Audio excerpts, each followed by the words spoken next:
Over the past year, Rowe Price Group is down by 4.5%, which is very near their 52-week low. Now, recently, I posted an article regarding TROW on Seeking Alpha. So to kick off this analysis, we will jump straight to that. Now, the first thing I want to talk about is what TROW actually does. They are an investment manager firm that specializes in active ETFs, which are funds managed by portfolio managers, unlike passive ETFs, which are funds that follow the broad market. Now, the issue is that over the past decade, passively managed ETFs have been becoming more and more desired, and in 2023, for the first time ever, did the value of passively managed ETFs overcome the value of actively managed ETFs. And of course, this is eating into TROW's market share.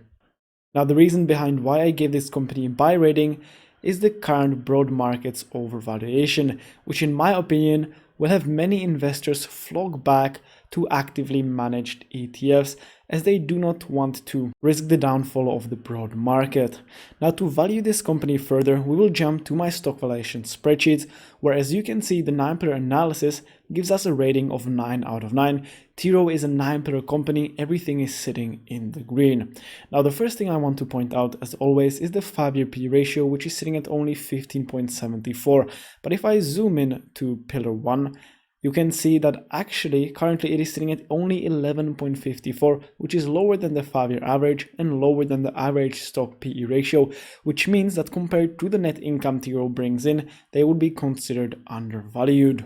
Now, regarding the price to free cash flow, which is a more favorite metric of mine than the PE ratio, because the free cash flow is essentially the blood of the company, unlike the net income, which is essentially just a measuring metric, you can see that the price to free cash flow is sitting at 26.07, which is actually higher than the 5-year price to free cash flow, sitting at only 17.74. Now, the reason behind this is that the free cash flow of the company has been decreasing over the past 5 years. In 2020, it was sitting at 1.7 billion, and in 2024, it was sitting at only 1.262 billion. And the reason behind the free cash flow falling, as I already mentioned, is the rise of passively managed ETFs, which is eating into TROW's market share.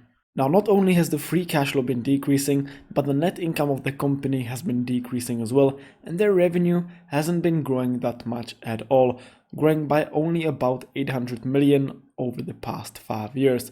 So it isn't really looking that well with the company's financial growth.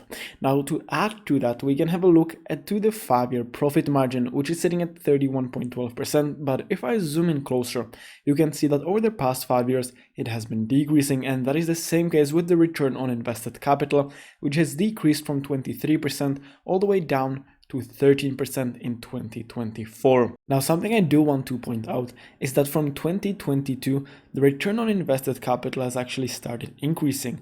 And that is the same case with the profit margin. From 2022, it rose from 23% to 29% in 2024.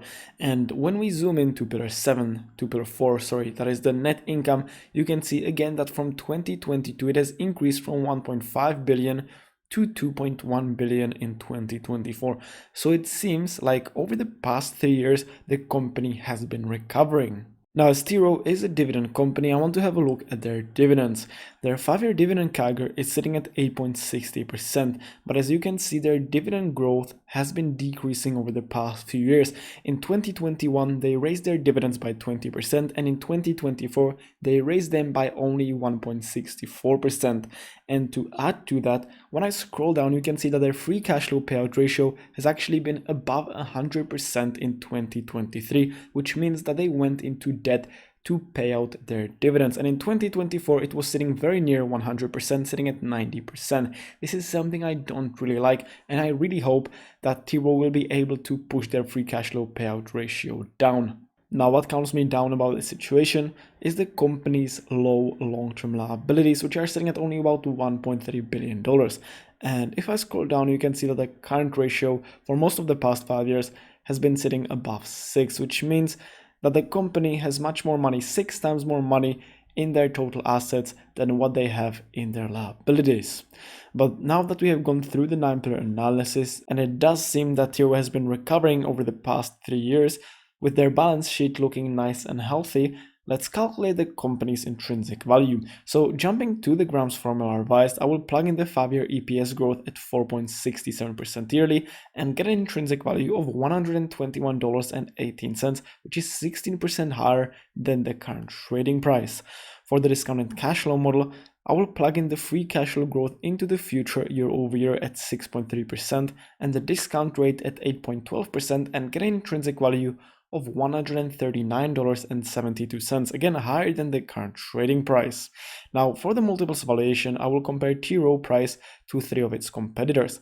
I will take these competitors' PE ratios, average them out, and multiply by the EPS of Rowe to get an intrinsic value of $124.89. Now finally, moving to the dividend discount model, we will take the dividend growth over the past few years. Now, because the dividend growth has been decreasing over the past 3 years actually, I will predict the growth quite low at only 3.17%, and this will still give me an intrinsic value higher than the current trading price, sitting at $105.85. Now, before moving to the ultimate valuation, if you'd like to download these spreadsheets for your own personal use, you can always do so at the link in the description. Now, when we average out the 4 valuation models, we will get an intrinsic value of $122.91, which is 17.35% higher than the current trading price. And with a margin of safety of, let's go with 15%, we would get an acceptable buy price at $104.47, which is only a few cents lower than the current trading price. Now, to conclude this analysis, based on the intrinsic value, it does seem like TROW is undervalued. It also seems that over the past few years, they have started recovering. Their revenue and net income have been growing. And with the overall market currently being overvalued, I do believe that many investors will flock back to actively managed ETFs, which is something TROW excels at. And with that, I hope that you enjoyed this valuation. Make sure to leave a like and subscribe, as it really helps me out.